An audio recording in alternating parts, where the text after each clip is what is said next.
Guys, it's time for lesson 71. Only God's plan for salvation will work. You may not realize that the ego has set up a plan for salvation in opposition to God's.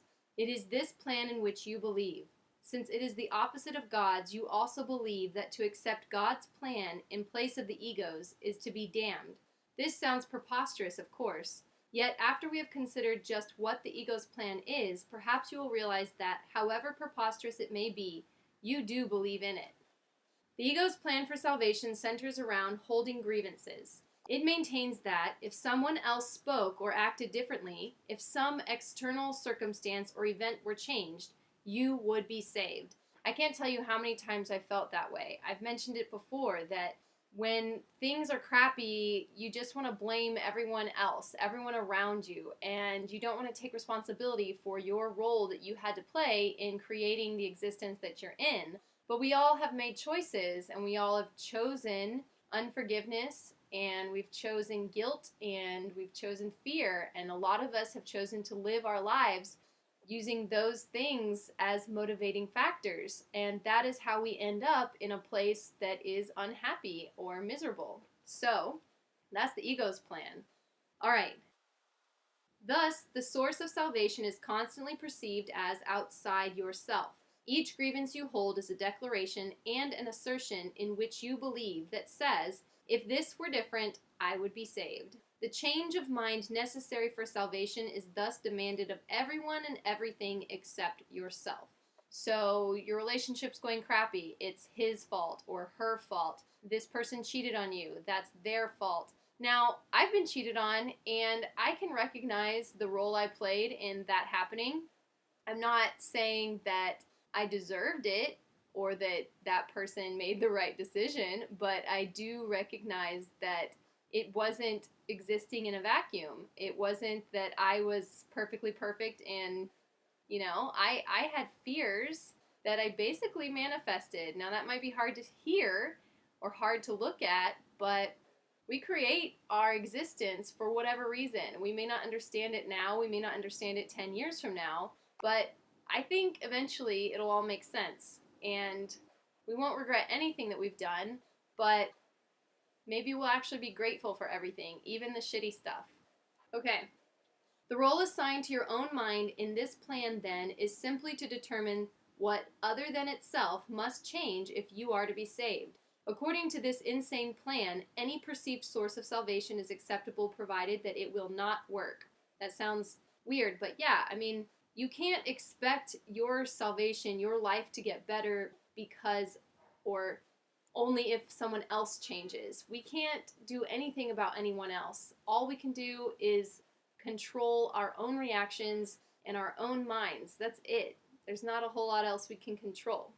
This ensures that the fruitful search will continue, for the illusion persists that although this hope has always failed, there is still grounds for hope in other places and in other things. Another person will yet serve better. Another situation will yet offer success. So we keep looking outside ourselves over and over and over again, and we keep being dissatisfied. We keep realizing this isn't working, and so we try, okay, well, if that didn't work, let me try this. If that didn't work, let me try this. And honestly, I feel like this must be my 1000th life that I've tried a million different combinations of what could create what my mind decided was the perfect combination for a human.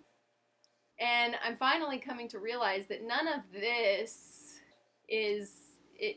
matters. This doesn't matter. Where I live doesn't matter. None of this matters.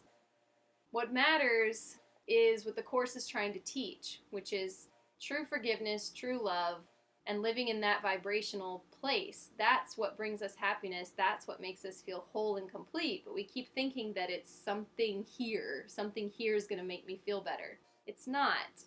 And that should make you feel better, because you don't have to work toward anything other than ridding your body of all of the knots of guilt and shame and unforgiveness that it's ridden with. That was an imagery that came to my mind during meditation the other day, that all the guilt, all the shame, all the unforgiveness, they're like these little knots or tangles within us, kind of like clearing chakras or something, which I've not really gotten that into chakras. I know they exist, and in my meditation I asked, are they important? And they said it can help you pinpoint what is it that is needing to be looked at, or like what, depending on where the stop is, can help you figure out what is it that you have not looked at or forgiven.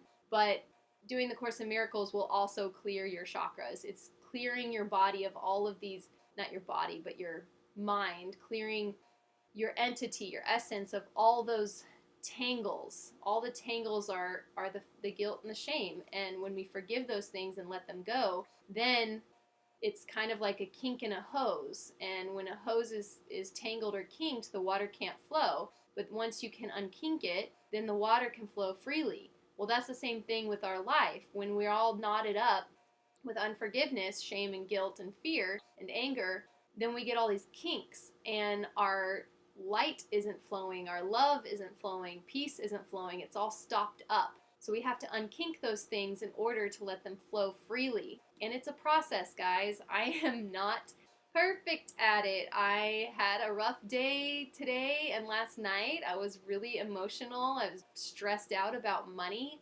and lacking trust and faith. It's a process. We're continually getting better, but we're also continually unraveling more. We're finding more things that we need to work on. And that's okay. We can get frustrated, or we can go, okay, look, it always gets better. So I'm just going to hunker down and do the work. Okay. Such is the ego's plan for your salvation. Surely you can see how it is in strict accord with the ego's basic doctrine. Seek but do not find. For what could more surely guarantee that you will not find salvation than to channelize all your efforts in searching for where it is not? God's plan for salvation works simply because, by following His direction, you seek for salvation where it is. But if you are to succeed, as God promises you will, you must be willing to seek there only. So we have to drop all other plans, ideas, illusions. We have to let go and let God, if you want to go with that program, which, whatever.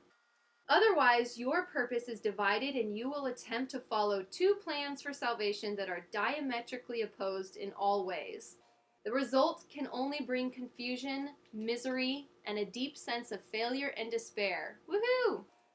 How can you escape all this? Very simply. The idea for today is the answer. Only God's plan for salvation will work. There can be no real conflict about this because there is no possible alternative to God's plan that will save you. His is the only plan that is certain in its outcome. His is the only plan that must succeed. You can't find happiness without forgiveness. You can't find peace without love. So it's not egotistical that God's plan is the only plan that works. It's just true. Try to hold on to grievances and be happy. You can't. It doesn't work that way. Let us practice recognizing this certainty today, and let us rejoice that there is an answer to what seems to be a conflict with no resolution possible. All things are possible to God. Salvation must be yours because of His plan, which cannot fail. Begin the 2 longer practice periods for today by thinking about today's idea and realizing that it contains 2 parts, each making equal contribution to the whole. God's plan for your salvation will work, and other plans will not. Do not allow yourself to become depressed or angry at the second part. It is inherent in the first. And in the first is your full release from all your own insane attempts and mad proposals to free yourself. They have led to depression and anger, but God's plan will succeed. It will lead to release and joy. There's not much else to say about that. Okay. Remembering this, let us devote the remainder of the extended practice periods to asking God to reveal His plan to us. Ask Him very specifically, what would you have me do? Where would you have me go? What would you have me say? And to whom? Give Him full charge of the rest of the practice period and let Him tell you what needs to be done by you in His plan for your salvation. He will answer in proportion to your willingness to hear His voice. Refuse not to hear. The very fact that you are doing the exercises proves that you have some willingness to listen. This is enough to establish your claim to God's answer. So when we come in meditation, especially sometimes in meditation, we're simply resetting. We're simply getting quiet and just trying to connect. But other times in meditation, we're seeking for answers. Well, there's 2 parts to that. You have to ask, but then you have to sit in a place of listening, of receiving, of waiting, and being patient, and just observing the thoughts that come to mind. The thoughts that come to mind are usually the answer. That's what I've experienced anyway. Some people have different experiences, and yours may be completely different. I don't know. In the shorter practice periods, tell yourself often that God's plan for salvation and only His will work. Be alert to all temptation to hold grievances today and respond to them with this form of today's idea. Holding grievances is the opposite of God's plan for salvation, and only His plan will work. So that's true for holding grievances against others, but also against yourself. I was really frustrated with myself recently for just deciding to do things in my day without having any connection or consultation with my higher self, and just kind of going, and then my day kind of going haywire, or just I didn't feel like it was necessarily what I wanted to be doing, but I just would be asked by a friend, hey, do you want to do this? And I'd say yes without even thinking about it. And then I was really mad at myself for not taking the time to think before I just knee-jerk reaction and said yes. Not that we were doing anything wrong, it was just that I didn't feel like it was what I wanted to be doing at that time, or what was the best use of my time at that moment. And so I've been holding on to this grievance of frustration at myself, and that counts too. You got to let go of all of them, whether it's towards yourself or towards someone else. All right, try to remember today's ideas some 6 or 7 times an hour. There could be no better way to spend a half a minute or less than to remember the source of your salvation and to see it where it is. So today's idea is simply only God's plan for salvation will work. Only God's plan for salvation will work. So just remind yourself to think of this regularly. 6 or 7 times a day, an hour, seems a lot, right? But even if you were only going to get a couple of those in, that's better than none. I love it. The Course is saying, yes, you need to be willing to listen, but the fact that you're even just doing the Course, you're sitting here, shows your willingness, and God is going to respond. You will get the amount of information you need at the time that you ask for it. All right, good luck.